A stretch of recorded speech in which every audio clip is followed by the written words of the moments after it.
Radio.com wants you. InRavio provides the best in TV, film, post-production, and so much more. And we're growing.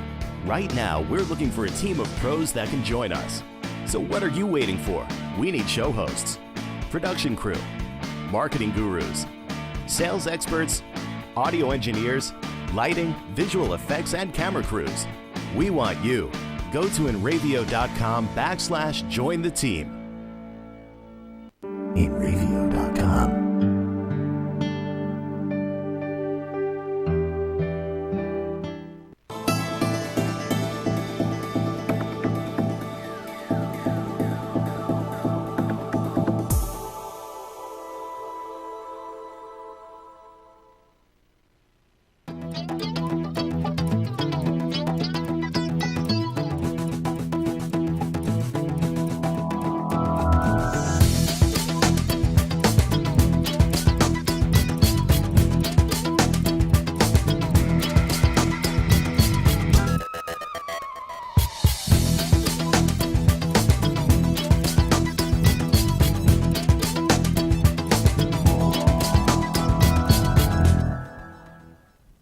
Hello again, everybody. This is Joe Larson. You're watching the 505 Racing Show. Welcome. Hope everybody had a nice holiday, Thanksgiving weekend. Nice long weekend for some of us. And a very busy weekend for many others. Those who traveled down to New Jersey's Wall Township Speedway for the annual Turkey Derby. I believe it was the 61st running of the Turkey Derby. If my Roman numerals serve me correct, I think that's what it was.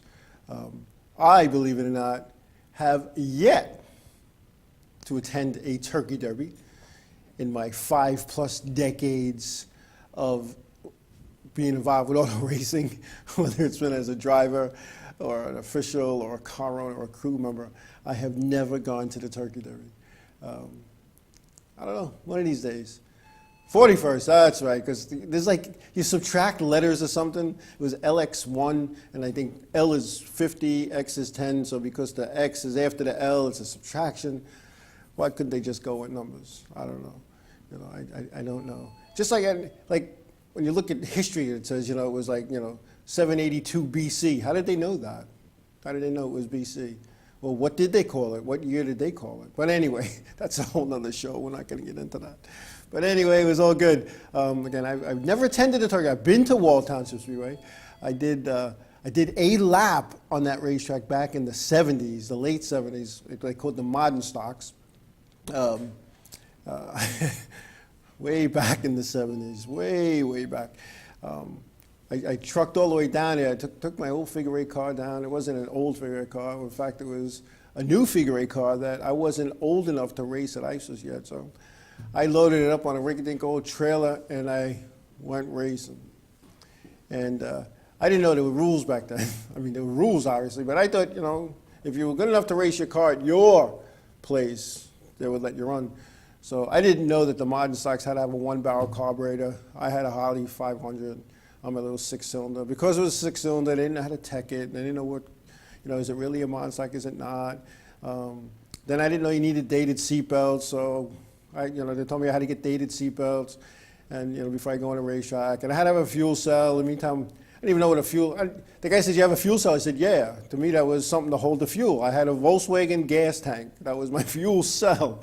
So they told me that I couldn't race, but they weren't quite clear to me that I couldn't practice either. So I went out on a racetrack for practice, and I got black flagged after one lap. And let's not even talk about the list of tickets I got towing my trailer home. That we're not going to talk about that either. But it was 1977, 1978, something like that. And it was very interesting. But I was just a kid back then. What did I know? I was going to go to the Turkey Derby. I was going to the Turkey Derby. But that was the last time I ever went. I didn't stay there for the race because they wouldn't let me race. I just loaded up and went home. And it was very interesting, very interesting. But the Turkey Derby, there were a lot of cars. A lot of cars. Man, it was, if I did my math correct, 199 cars signed in for 2, 4, 6, 7 different divisions. That's a lot of cars. That's a lot of cars, and that's good. That's good for them. We'll talk about the Turkey Derby, the little bit of results. I have the winners anyway for the divisions. But it's the Turkey Derby. There's an annual tradition that has gone on and on and on and on for years and years and years. And there's been different owners, different managers, or management, I should say, different promoters. But the bottom line is this. When you look at an event like that, what keeps the cars coming back? Good officiating, fairness to the rules. I know one individual I saw on the social media was very upset because they failed ride height. They took a lap away. You knew the rules going in. If the rules say minimum height is X inches, you need to be X inches. If you're not, you're not. And the rules said if you fail tech, they take a lap away from you. You got to still fix the issue, but they take a lap away from you. And I'll tell you what, that's something that used to irk me on the tour. Some cars would go by over the scales for tech 4, 5, and 6 times, and for a long period of time there was no penalty for that. There was no penalty for that. As long as they got over the scales in time to take their time. And I'm saying, you know, there's got to be a penalty. And like ride height. You got to ride height 2.5 inches, whatever the number is. It's been a long time, believe it or not. And whatever that number is. And so they go and you get there's a thing, a handle with a ball that's at the minimum height. As long as it goes under every part of the car, they're good to go. Then the car rolls off the scales, and then there's the crew chief letting air out of the tires. I used to say to him, why do we check air pressure before they go over the scales? And why do we check ride heights when they're going to change the air pressures anyway? I never understood that. I don't know. But whatever. Thanks, 22 figure 8. On Need for Speed. The grate you're talking about is on the sewer. The grate that's great, like 22 figure 8 says, is great, like it's a great track. Not trying to pick on it, just trying to have some fun, as a couple of people are here in the chat room. But anyway, we're running into what they call the banquet season. It was many, let me rephrase that. All racetracks that I know of, except one, have an annual banquet. And I'm not even going to say who that one is. We all know who that is. And I'll tell you what, it's important to recognize the teams, not only the drivers and the owners and the crews, but let's recognize them for supporting the racetrack. I've always said it, auto racing is the only entertainment industry where the performers pay to participate, to entertain the fans. And that's always been a thing with me. It's always been a thing with me. And I can remember years ago going to Riverside Park and up in Agawam, Mass., which is now Six Flags New England, and going to sign in, and Ben Dodge, who was, I guess, the promoter at the time, said the driver and the car owner don't pay a pit fee. Go right in. And I know a lot of racetracks pay their bills with the back gate. See, the pit's supposed to cover the purses and the insurance, and the front gate, the concessions, the ticket sales, that's supposed to be the gravy. And you know, when you get racetracks that don't get a lot of cars, you need every dime you could get, I guess, you know. To not let the driver and the crew, the driver and the owner get in for free, which I think is a real fine gesture. There's some tracks would be out of business, I guess, if they had to do that. It costs a lot of money to put on a race show. And think about it. Think about the total purses paid, you know. And I'm going to use round numbers, and based on a racetrack that I'm familiar with payoffs, give or take a $20 bill here or there. But when you have a modified purse, and it's all based on 20 cars, let's say, a modified purse that pays about $9,000 total, a late model purse which pays about $3,500, a figure 8 purse that pays about $4,000. Charger purse that pays about $18 and change, a blunderbuss purse that pays $800. I'm not even going to tell you why I'm shaking my head. But anyway, when you do the math, they need about $15,000 to break even. So with 500 people sign into the pits, that's a break even. That's 500 people signing to the petition. You know? Now you throw your sanction fees and your insurance. That's another $5 grand. So I'm going to say it's $20,000 or better at my old local track that I used to go to. So think about it. Think about those numbers. There's more than operating a racetrack than just opening the gate, saying, come on in. There's more to it than that. And you know, speaking of racetracks, this thing up at Waterford Speedbowl in Waterford, Connecticut is still not resolved, as the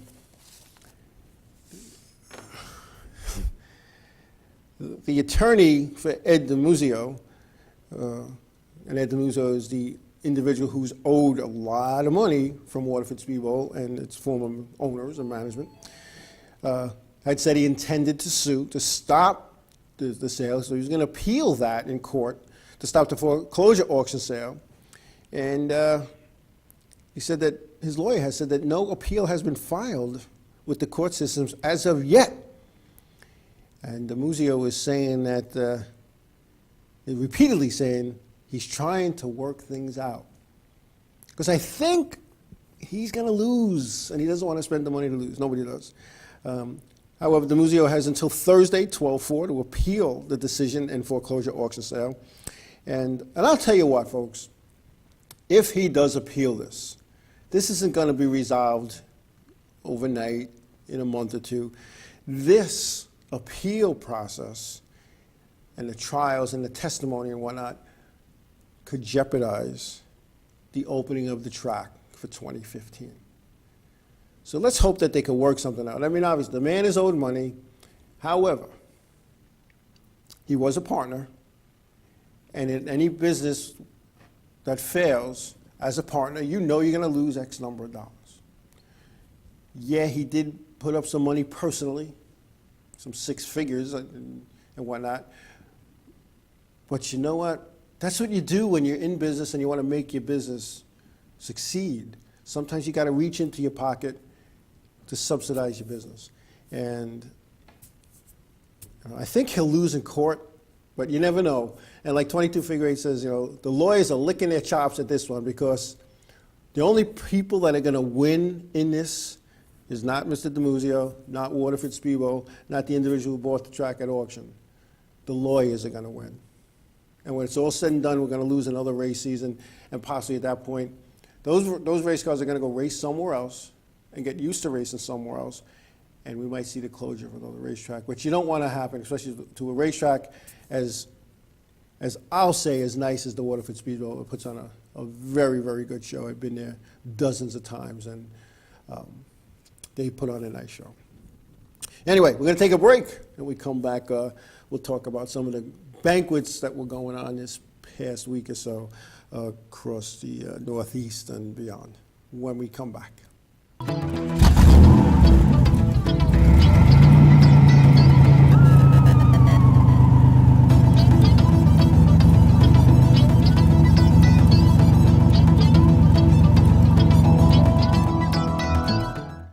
Hey, this is Chris Less Jake, and if InRavio.com spots you at an event wearing this bracelet, they will give you $100. The world of advertising has changed. Radio, TV, and newspaper revenues have declined drastically. Why? Because businesses have realized that advertising return on investment isn't what it used to be. So what can we do about it? Well, that's easy. Advertise online. Own a local restaurant, real estate agency, or even a national retail chain? Whatever your business, InRavio can get your message out there, and we can do it at a fraction of the cost. Call today and see the difference for yourself. This isn't TV. This isn't radio. This is InRavio.com. InRavio.com wants you. InRavio provides the best in TV, film, post-production, and so much more. And we're growing. Right now, we're looking for a team of pros that can join us.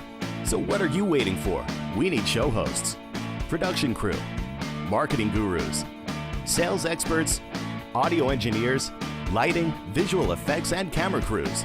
We want you. Go to InRavio.com/join the team. For over 60 years, Hanson Carpet has put the customer first, providing only the finest quality products and service. And Hanson Carpet is so much more than just carpet. We also carry a wide selection of window blinds and shades, and our licensed and insured technicians can service any of your flooring or window covering needs. Browse our huge selection of laminate, carpet, linoleum, vinyl, and tile. Stop by our showroom today or visit HansonCarpet.com. No matter what your project, Hanson Carpet has got you covered.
Welcome back.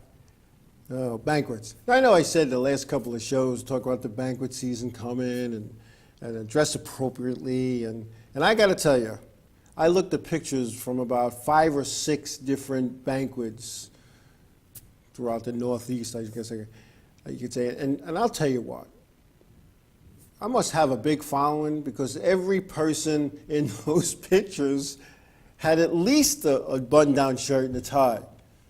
Many had jackets or a suit, including the presenters of the awards. But sometimes, I'm not even going to get into some of those things. But like I said a couple of weeks ago and I said last week, this is something that you earned, and you should be proud of it. Why go in jeans, even though they're new jeans, as one guy put it to me once when he showed up at a banquet in jeans and a golf shirt. Oh, these are new jeans. What are you talking about? I wasn't going to spend, $30 on a pair of slacks I'll never wear again. Well, dude, maybe wear them again, You don't always have to wear jeans. I remember a figure eight champion coming up to me because the Safer Point Fund wasn't as lucrative as it had been in the past. And he said, by the time I bought my 2 tickets and a new white shirt, it cost me money. We got a good chuckle at it. But, dress up. Come on. You want to send your sponsors a nice picture that you got your championship trophy or your top 5 trophy or a plaque for best appearance or something, and you're holding it and you're there with people and you dress like you're going to a barbecue. Now, I'm not the fashion police, don't get me wrong, but show some pride in yourself. And as a person whose company seeks out sponsorship for other people, I had a company say to me, I'm not going to use any names, but we went to a luncheon, the driver got an award, there was pictures, and so I'm trying to promote this guy, and the principal of the company I had met with says, where were these pictures taken? In his backyard, because they were taken outside. And I said, no, at the luncheon. Guy goes, and that's how he went? He's getting this award, and that's how he went? He goes, and he's going to represent, how's he going to dress at an appearance that we have with the car? And of course, I got to say, oh, no, he's going to dress right, he's going to, and sometimes he'll wear the race uniform, and then the guy pulled out a picture that on his computer that he got from a racing website or social media, and he goes, this uniform, that's all greasy and grimy. I'm like, oh, man. So be cognizant of what you wear when you're representing your race team. All right, that's all I'm saying. But anyway, at the Thompson Speedway Motorsports Park banquet, modifieds, Ryan Preece, for the second time, was the winner. Ryan Preece, as we all know, looks like he's going to be doing some selective races in the Infinity Series next year. So moving up the ladder. And I always liked that kid, Ryan Preece. I always did. And I whispered one time to some folks that if he was going to move up and on and forward, he needed to get out of the family ride. And I don't mean nothing against his family. That's fine if you want to stay local, and it's all good. But if you have dreams and aspirations of moving up, sometimes you need to separate yourself. And obviously, when he did do that, it worked out well for him. So he was crowned the modified champ at times. I guess they call him the Thompson Modifieds at the Thompson Speedway Motorsports Park. And Rick Gentis was crowned the late model champion. Looking at the pictures for the Thompson Motorsports Park annual awards banquet, each and every person was dressed in proper attire, in my opinion. Who else had banquets? Let's see. Stafford Motor Speedway, Ted Christopher grabbed laurels for his record 9th Stafford Motor Speedway championship in the SK division. And someday I wish somebody could tell me what SK actually stands for. I have yet to find the person who can. Ted Christopher, who this guy's incredible. Like, I races sometimes 4 or 5 nights a week. He's been doing this for a long time. But he is the SK champion. He's run some tour events. He's run a full season in tour for a number of years. Let's see. The late model champion was Adam Gray. The SK Lights was Jerry Sortes. And each of their pictures, every trophy award winner and plaque winner was in a jacket and a tie. In Northampton, Pennsylvania, Mahoning Valley held its annual awards banquet. The modified champion was Chris Graver, Earl Paulus Jr. in the late models, and T.G. Gursky in the street stocks. All had jackets and ties. And Spencer Speedway in upstate New York, it honored its champions at their 60th annual Speedway and Dragway banquet. Modified winner was Rusty Smith. The NASCAR points differed from the track points. However, Spencer Speedway held non-sanctioned events. Now, this happened at a Long Island racetrack a few years back. And it involved, if I'm not mistaken, Rusty Stoyer and Bill Park. And one was the track champion and one was the NASCAR champion. However, the NASCAR champion gets all the hardware from NASCAR and all the money. And the reason that happened was the racetrack was running what they called double point races. Now, a certain individual who is an author and has a show on the internet and broadcasts the world told them that NASCAR doesn't recognize double point races. Why are we doing this? They did it anyway, and when the championship came out, championship trophies and plaques came out, they came out with the guy second in track points. Caused a whole big to-do. Stoyer, I couldn't get it. I'm slurring my words today, WJ. I don't know, it's Stoyer. Oh, we're having a fun time. But anyway, double point races. And the reason racetracks had double point races years ago, and NASCAR originally, back in those days, accepted double points as long as you told them ahead of time, so that when the people down in points record them, they know, your points counted across the whole country. So some tracks would offer double points and extra purse money to get the big guys there, the big names, so they could promote that. You know, back in the Jerry Cook, Richie Evans days, Charlie Gisano, let's have double points. And it was always, I can remember back, it's like 79, 80, I was the paper owner for a modified. And I can remember getting the entry blanks, because there was a modified, it never raced. And I can remember getting the entry blanks, and someone would say on it, $500 to Richie Evans if he makes a bona fide attempt to qualify, $500 to Jerry Cook, and if such rookie of the year comes, he gets money. It was to get people to come. It was to get the drivers and the teams to come. And then 1985, the tour comes into existence, and you went from there. So changed everything for the better. No more, because you know what happens? I used to hate them when I was racing.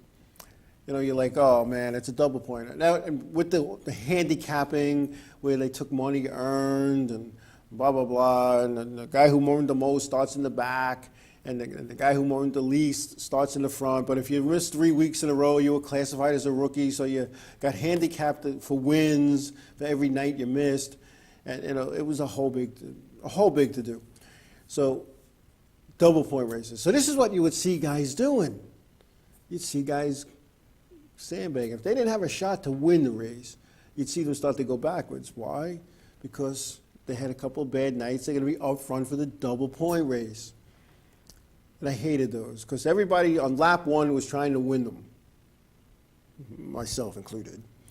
And there'd be wrecks on lap 1. Lap 1, turn 1, you have people wrecking because it's like leading the first lap paid off. You got a trophy or a plaque or something. It was just one of those things. And I hated double point races because it never failed. And back under the old point system, you got 26 points for first, and I'm talking at the weekly series. 26 points for first, then 24, then 22, 24, all the way down the line until you got to 2, and then everybody else got 2. So in a double point race, if you had a bad night, you got 4 points. 4 points is not good. The winner's getting 48 points, so you're 42 points behind that guy right from the get-go, and they had 3 double point races a year. Never failed in a double point race. I had a real bad night. Never failed. I couldn't even get a top 10 on it. I had trouble getting top 10s on regular nights, let alone on a double point night. But I was usually last on double point night. Don't ask me why. Don't ask me how. Other than I was just horrible. I don't know. But I had fun. I had fun doing it. And that's why we're going to try to do this again. But anyway, so that's what happens when you run what are called non-sanctioned events. See, the NASCAR points, if you look, for those of you who have a NASCAR Weekly All-American Series license, it tells you when the points can be garnered. And it gives you a specific date in April or May and a specific end date in September. People are going to say, yeah, but what about this track? They run right. If you notify NASCAR, not you personally, the racetrack notifies NASCAR and says, oh, by the way, we're having a special event on this day. We want the points to count. NASCAR will honor that request. Because people will say, oh, how does Stafford and Thompson do? They race well into October. Only for the tour races. All right, so that's just how it goes. It's just how it goes. I just saw that 22 figure 8. I know what you're saying, man. I can't apologize enough. I really can't. But anyway, oh yes, the good old days of racing. And when you look back at that, you had overflow. I was looking at pictures just the other day. I grabbed one of my photo albums. I was looking at pictures of the old days of racing, and the stands were packed, big car counts. Where did that go? Whose fault is it? A lot of people will say it's the economy. And I'm going to disagree with that. Because race car drivers would sell their kids lunches and take their kids' lunch money to go racing. So it's not the economy. It's not the economy when a certain track on Long Island has guys that live within walking distance of the facility who drive down to North Carolina to go racing. Drive to Connecticut and hop on the ferry at 200 and change just to get there. When they drive past their local racetrack, it's not the economy. And I'm going to pick on hockey for a second. Not pick on it. We're going to use an analogy in hockey. There's no secret I'm an Islander fan. And over the last half dozen or so years, it's tough to be an Islander fan. But they're winning. And I had season tickets for the longest time for the Islanders. And I can remember you could hear the guy, and I was right there in the ice pack. I was like 10 rows up. And you could hear the guy talking in the top row because the place was empty. They didn't have a good product out on the ice. Now they're winning. It's hard to get tickets again. So let's put that analogy into racing. If you have a good product on the racetrack, the people are going to be in the seats.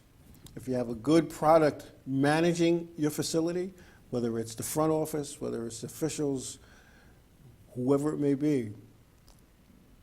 Drivers are going to want to go to that facility. Yeah, car counts down a lot of the weekly shows? Absolutely. Are car counts embarrassingly low? No. And I'm going to say this again, and I'm going to say it every chance and every opportunity I can. It wasn't that long ago when I was running a racetrack where I had more cars in heat races than some tracks have in their features now. Just throwing that out there. I'm not saying I was a superstar. I was hated by a lot of the drivers and car owners and crew members and their families. But the teams got along. That's all I'm saying.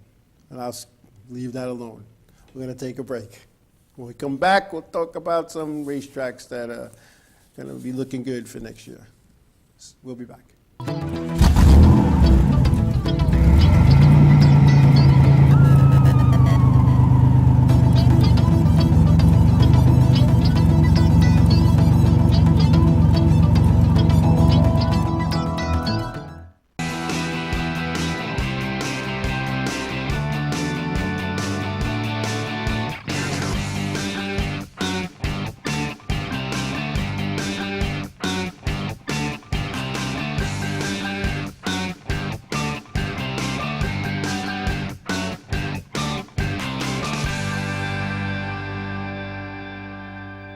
The world of advertising has changed. Radio, TV, and newspaper revenues have declined drastically. Why? Because businesses have realized that advertising return on investment isn't what it used to be. So what can we do about it? Well, that's easy. Advertise online. Own a local restaurant, real estate agency, or even a national retail chain? Whatever your business, InRavio can get your message out there, and we can do it at a fraction of the cost. Call today and see the difference for yourself. This isn't TV. This isn't radio. This is InRavio.com. Hey, this is Chris Unless Jake, and if InRavio.com spots you at an event wearing this bracelet, they will give you $100.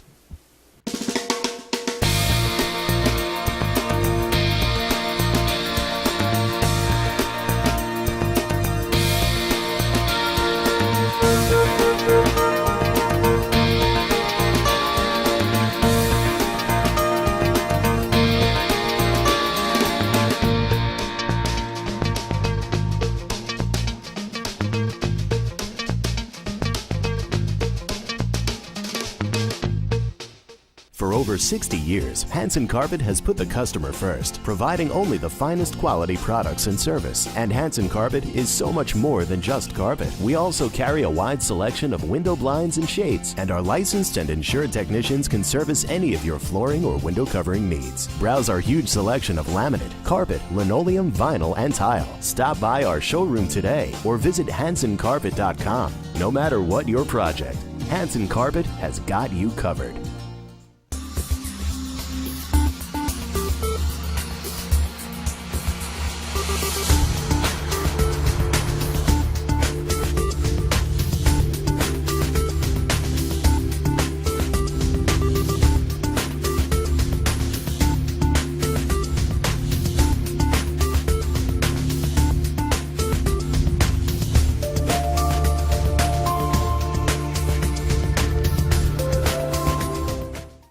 InRavio.com wants you. InRavio provides the best in TV, film, post-production, and so much more. And we're growing. Right now, we're looking for a team of pros that can join us. So what are you waiting for? We need show hosts, production crew, marketing gurus, sales experts, audio engineers, lighting, visual effects, and camera crews. We want you. Go to InRavio.com/join the team.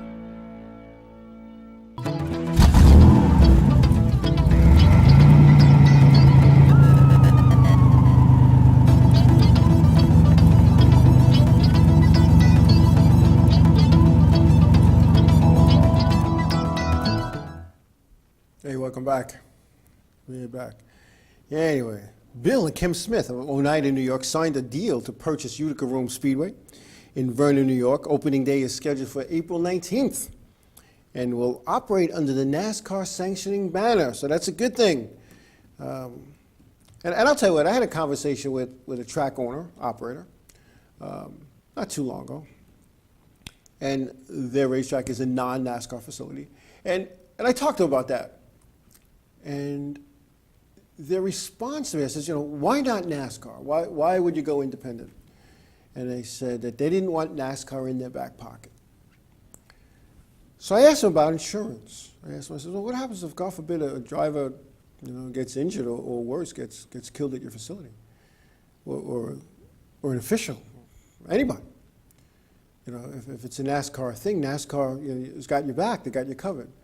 Blah, blah, blah, it's at their own risk. These people know, they know racing's a dangerous sport. If something happens, it will be unfortunate, but it's at their own risk. Well, that's not totally true. There's lawyers, as we spoke about, lawyers could eat this stuff up, and, your racetrack could become a condo complex real quick if you can't pay the settlement. You'd have to sell your racetrack to pay the settlement if you're not insured properly. And I'm going to go back to this thing again. When I got injured in '96, my out-of-pocket would have been close to $500,000. That was with co-pays, things not covered, out-of-network stuff, because my insurance was, in-network. When you're unconscious and you're on the operating table, you don't open one eye and say, "Are you in my plan? Can I have my plan book?" They just take care of you, And the way insurance companies work, and it's all about, and I could tell you this from a UPS standpoint. UPS was self-insured with everything. Their equipment, their vehicles, everything. They pay the state disability taxes and state insurances and whatnot for workers' comp, but they're self-insured. And what they did with the insurances, because I was in a part of the group that went and when we switched from the one plan to another plan, my duty or task there was to explain to people how this new insurance worked. And one of the things that I learned in the seminar when I was going to train the trainer, UPS would give the insurance company $1 billion. And I'm not just using a round number. It was $1 billion. At the end of the year, whatever that insurance company did not use, and that was based on negotiations and average annual insurance costs, whatever was left over, the insurance company UPS split. So let's say it was, $900 million. So that other $100 million was split 50-50. So when I did this, when I got injured, there were things, I had a $20,000 bill from one of the hospitals for incidentals.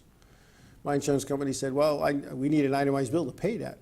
And the governor at the time, to save costs, wasn't allowing itemized bills because that was a state-run facility, University, Stony Brook. And they just weren't paying. I went into collections. I was being sued for the money and all that kind of nonsense. And I called NASCAR.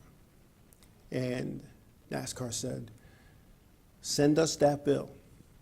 In a week, it was paid. A week, it was paid. No questions asked. And what I'm trying to say is, a lot of people knock NASCAR for what it does and what it doesn't do. But I'll tell you what, I happened to get injured in NASCAR, and it was a bad one. And NASCAR, no questions asked, paid the bills.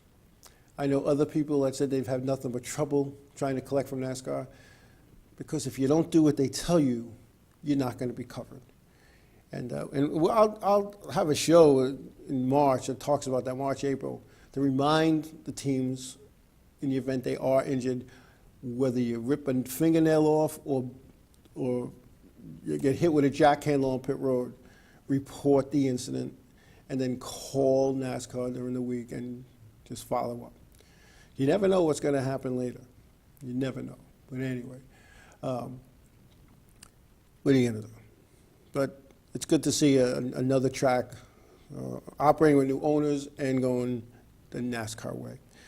Adirondack Speedway in Lowesville, New York may once again hold a wheel and modified tour event to 2015 that we talked about that. There was rumors to it. Promoter Paul Lindacker is in negotiations for a date as we speak to run a tour race again on the half-mile paved oval. We ran a race there. I'm going to say back in '02, no, it was '04, I believe. We ran a race there, and when they say it was in the town of Lowville, Lowesville, not Louisville in Kentucky, Lowesville.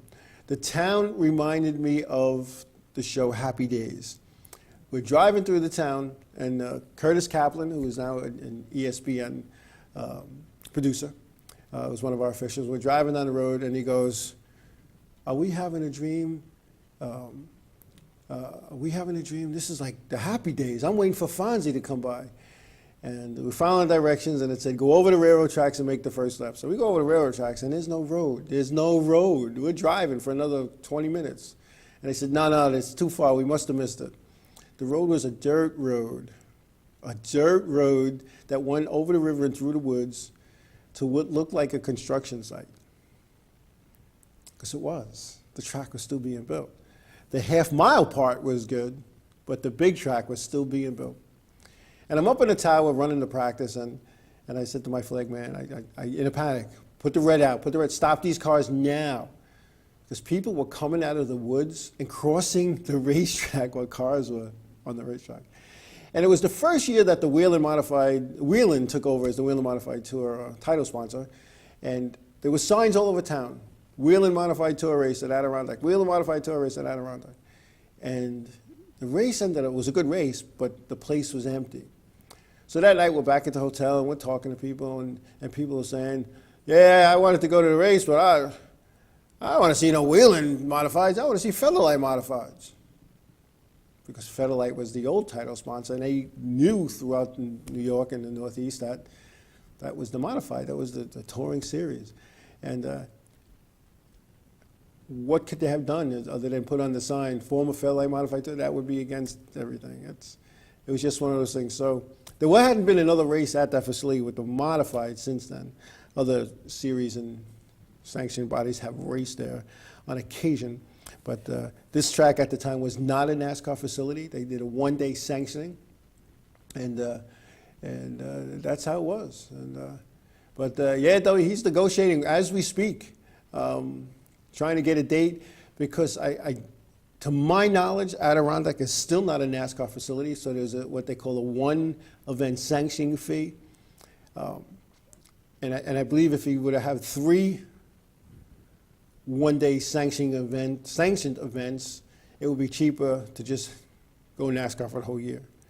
I think it's 3. Don't hold me to that, but negotiate. There's a lot that's involved with that, and it's with having a tour race at your racetrack. Again, you don't just open the track, gates and say, "Let's go racing." It's very involved. It's what's the purse going to be, what's the payout going to be, what's the entry fee going to be, what's the inspection fee going to be, how many of your crew gets in at the reduced rate. I know at Thompson and Stafford and Waterford and places like that, Bristol, there's a reduced fee. Like you go to the World Series at Thompson, the pit fee for the 3 days is $75. But if you're on a tour team, it's $30. That's all part of the negotiating. That's all part of the negotiating. And it did, WJ. The sign, it said NASCAR Whelen Modified Tour. It said that. It's the same sign that you see at the racetracks today. People didn't understand that the Featherlight Modified Series and the Whelen Modified Tour were the same series. They didn't understand that. So it wasn't a good crowd, but it was a good race. It was a nice place. It was, and because their flag guys were not NASCAR licensed, because normally at the home track, our starter, Bob Slade, was the flag man, and we used the local track guy as the assistant flagger. My son, who was a flagger at Riverhead at the time, he flagged the practice session and assisted in the flags and during the event. And I got to tell you, it was pretty cool working with my kid like that. I was up in the tower as race director, and he was doing that. So I don't know. It's the same logo and sign that you see at all the Whelen Modified Tour events to this day, with the red car with the wheels. They haven't changed that logo ever. That logo was made and announced during the last season of Featherlight. So, but you got to remember where you're up. Then you're up in farm country. You're up in Mayberry, and you know they don't get the racing papers in this neck of the woods. I don't know. They just didn't get it. They didn't get it. But it'd be good to see the modifieds go back to Adirondack. We had rumors that that's what was happening anyway. So it's all good. And well, before we take a break, a little Cup news. Hendrick Motorsports has named Keith Rodden as crew chief of the Casey Canes number 5.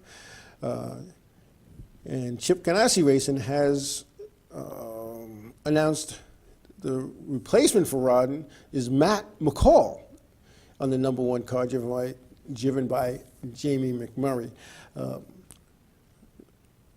Rodden was with Chip Ganassi on the 1 car. He's moved on to Hendrick, and now they moved Matt McCall as crew chief of the 1 car.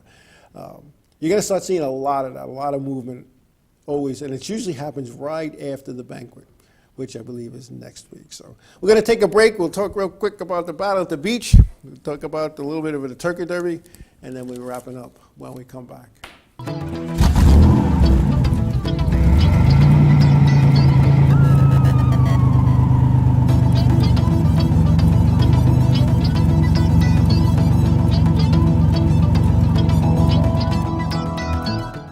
For over 60 years, Hanson Carpet has put the customer first, providing only the finest quality products and service. And Hanson Carpet is so much more than just carpet. We also carry a wide selection of window blinds and shades, and our licensed and insured technicians can service any of your flooring or window covering needs. Browse our huge selection of laminate, carpet, linoleum, vinyl, and tile. Stop by our showroom today or visit hansoncarpet.com. No matter what your project, Hanson Carpet has got you covered.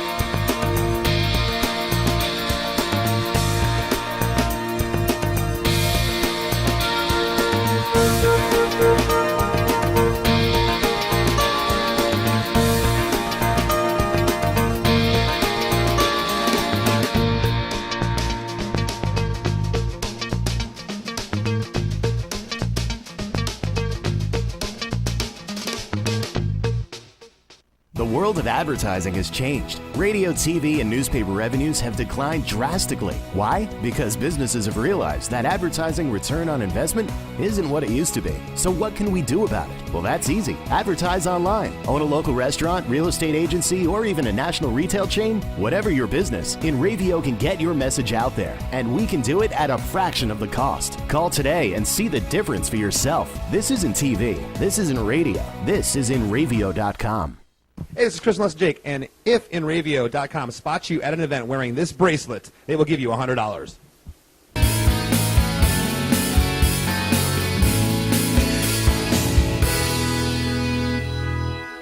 InRavio.com wants you. InRavio provides the best in TV, film, post-production, and so much more. And we're growing. Right now, we're looking for a team of pros that can join us. So what are you waiting for? We need show hosts, production crew, marketing gurus, sales experts, audio engineers, lighting, visual effects, and camera crews. We want you. Go to InRavio.com/join the team.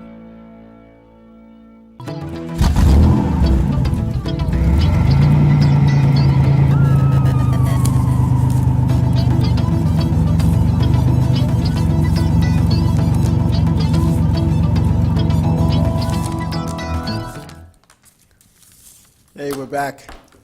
All right. Real quick, we're talking about tickets. I'm telling you, man, I get these tickets going to these racetracks. I was on Route 17, and we're Route 17, it's New York, then Pennsylvania, New York, Pennsylvania, in and out of the mountains. And I get people, and I'm going at a good rate of speed. And he pulls me over, and he says, the officer goes, what do you think, you're going to a race? And I said, as a matter of fact, I am. And I showed him my uniform, my official shirt was hanging in the back window, and you know, on the hook, and I pointed to it. So I'm a race official, and I worked all day. I'm just trying to get to the hotel. And he goes, all right, give me your stuff, blah, blah, blah, blah, blah. He comes back, he goes, I'm going to do you a favor.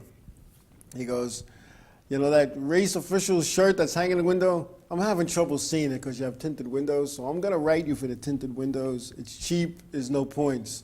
But do me a favor and slow down. The racetrack, you're going to the racetrack, you're not on the racetrack. What that Bristol run, 3 tickets. And that's a whole other story. But anyway, let's see, the Whelen Modified Tour, the UNOH,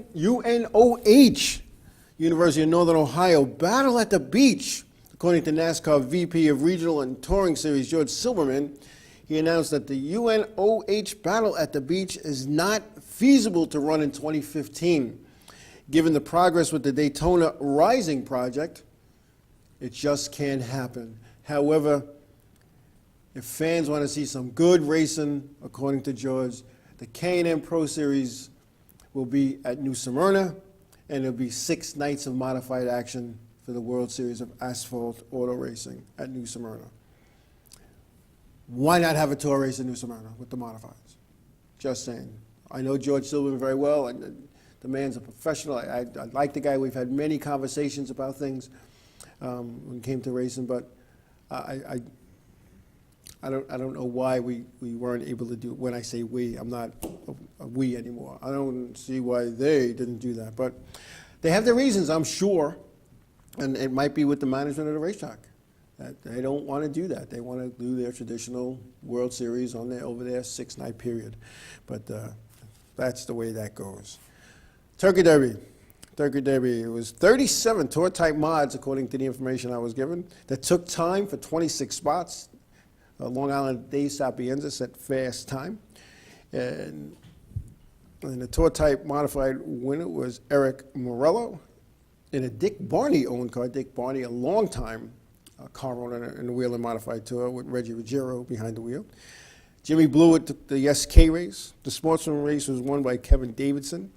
The Dirt Mod race was won by Rick Ross. The Factory Stocks were won by Bob McCormick. And the Legends race was won by Richie Davidovich. The TQs was Matt Janish. And the late model was Bob Orsby. There were 37 tour-type modifieds, 32 SKs, 37 tour-type modifieds, 32 SKs, 18 Sportsmans, 34 Dirt Mods, 37 Factory Stocks, 37 Legends, 16 Factory Stocks, and I think there was 25 TQs, and I don't have a Legend count, so it was almost close to 200 cars. Man, unbelievable. I don't know.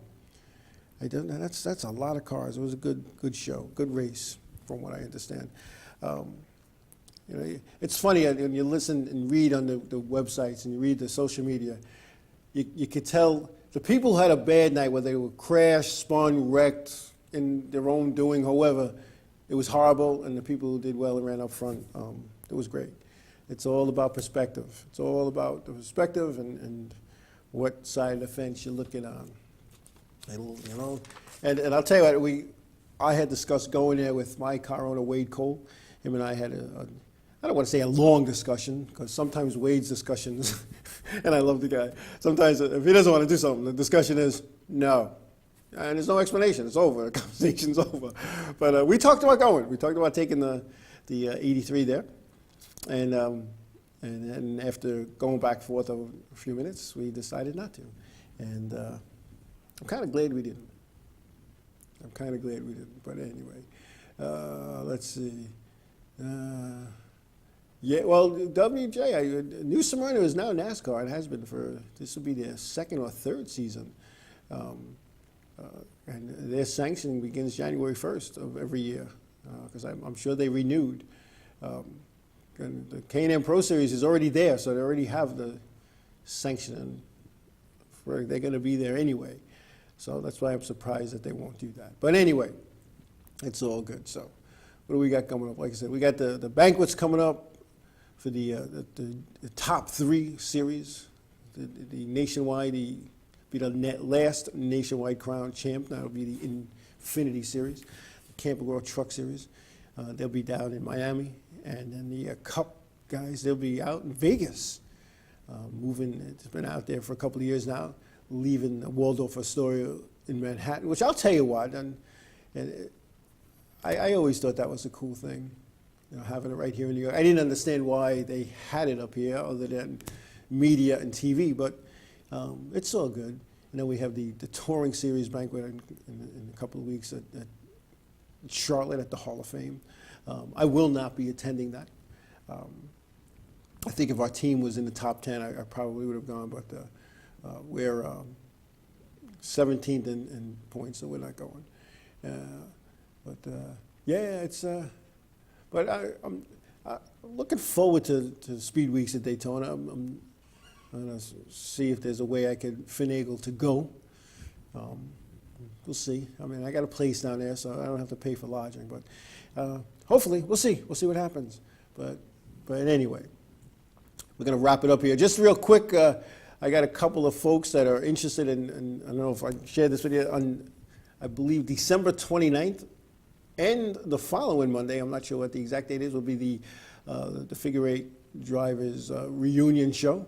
We'll get some old-time figure eight drivers from Islip Speedway, and we have, with the help of Bob Fine and a couple of guys, have committed to attend or at least call in. But anyway, we're gonna go now. We're gonna call it a night. I want to thank everybody for taking time out of your busy schedules to watch, listen, and participate tonight. It's fun. It's always fun talking race with you guys and gals. And hopefully wherever you guys go this weekend during the week, be safe, be careful. Tell somebody you love them. God bless you all. We'll see you next week.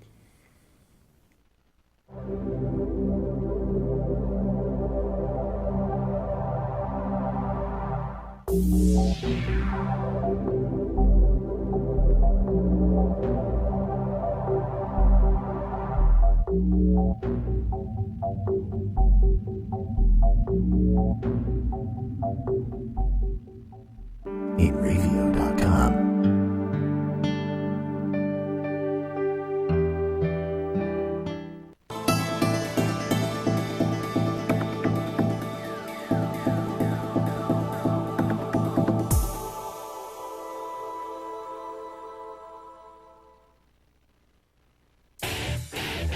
InRavio.com.